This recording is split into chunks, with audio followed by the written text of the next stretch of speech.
Le foot et la défaite de Marseille hier à Tottenham. 2-0 et un carton rouge. L'OM perd son premier match de Ligue des Champions, même s'il n'a pas à rougir de sa prestation sur le terrain. Et ce soir, ce sont les Nantais qui vont devoir briller. 18 ans qu'ils attendaient leur retour en Coupe d'Europe. Et face à eux, à la Beaujoire, les Grecs de l'Olympiakos, les supporters des Canaries sont déjà chauffés à blanc. Reportage de notre correspondant à Nantes, Charles Guyard. Il y a eu Manchester, je crois, PSV Eindhoven, la Juventus de Turin. L'Europe à Nantes, c'était au début du siècle et tout cela est un peu confus pour Michel. Je suis obligé de faire travailler ma mémoire. De fait, cela fait 18 ans que les Canaries désertent la scène européenne. Leur dernière apparition remonte à 2004 dans la défunte Coupe Intertoto, une éternité qui oblige en effet à se plonger loin dans les souvenirs, même si certains événements ont définitivement imprimé ceux d'Aurélie. Moi, je me souviens particulièrement du match du 11 septembre. Je suis arrivée en retard et j'ai pas compris. Je suis arrivée au moment de la minute de silence et j'étais là, mais qu'est-ce qui s'est passé? Parce que j'étais pas au courant, qu'on n'avait pas les réseaux sociaux. Une autre époque pour le coup. Depuis son dernier parcours européen, le FC Nantes, 8 fois champion de France, n'est plus sorti des frontières hexagonales, inconcevable pour Richard. Bah oui, c'est une anomalie quand on connaît l'histoire du club. Alors ce président d'un club de supporters de Nantes situé à Paris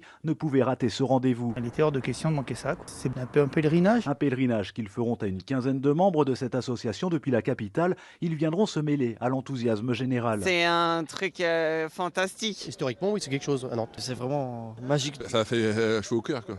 Ça a vibré, quoi. Et ça devrait bien vibrer, oui, grâce aux plus de 30 000 supporters attendus à la Beaujoire qui n'auront alors qu'un souhait, voir les jaunes et verts briller enfin ailleurs qu'en Ligue 1. On va montrer que Nantes existe encore sur la scène européenne. Nantes, Charles Guyard, Europe 1.